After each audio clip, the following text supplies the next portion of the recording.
بسم اللہ الرحمن الرحیم۔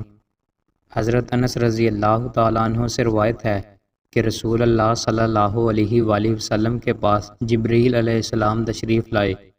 آپ اس وقت بچوں کے ساتھ کھیل رہے تھے۔ انہوں نے آپ کو پکڑ کر لٹایا، آپ کا سینہ چاک کر کے دل سے خون کا ایک لوتھڑا نکال کر فرمایا، یہ آپ کے جسم میں شیطان کا حصہ تھا۔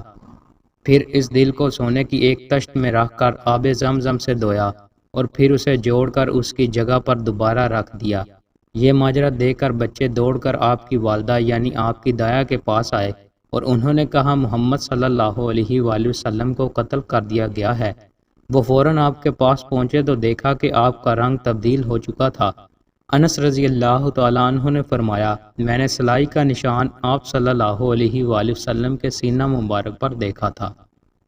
حضرت جابر رضی اللہ تعالیٰ عنہ سے روایت ہے کہ انہوں نے رسول اللہ صلی اللہ علیہ وآلہ وسلم کو وحی کے رک جانے کے زمانے کے متعلق حدیث بیان کرتے ہوئے سنا۔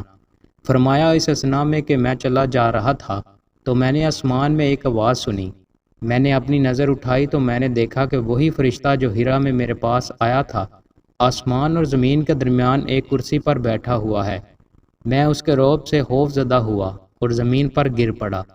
اس کے بعد میں اپنے اہل خانہ کے پاس آ گیا اور میں نے کہا، مجھے کمبل اڑا دو، مجھے کمبل اڑا دو۔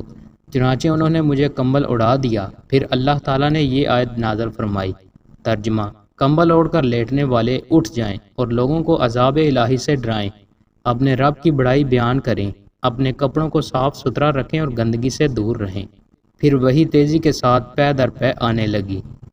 رسول اللہ صلی اللہ علیہ وآلہ وسلم نے ارشاد فرمایا، یہ سعد بن معاذ رضی اللہ تعالیٰ عنہ وہ شخص ہے جس کی خاطر عرش لرز گیا۔ اس کے لیے آسمان کے دروازے کھول دیے گئے اور اس کی نماز جنازہ میں 70,000 فرشتوں نے شرکت کی، لیکن اسے بھی قبر میں دبایا گیا، پھر ان کی قبر کو کشادہ کر دیا گیا۔ دوستوں، مزید اچھی ویڈیوز کے لیے ہمارے چینل کو سبسکرائب لازمی کریں۔ بہت شکریہ۔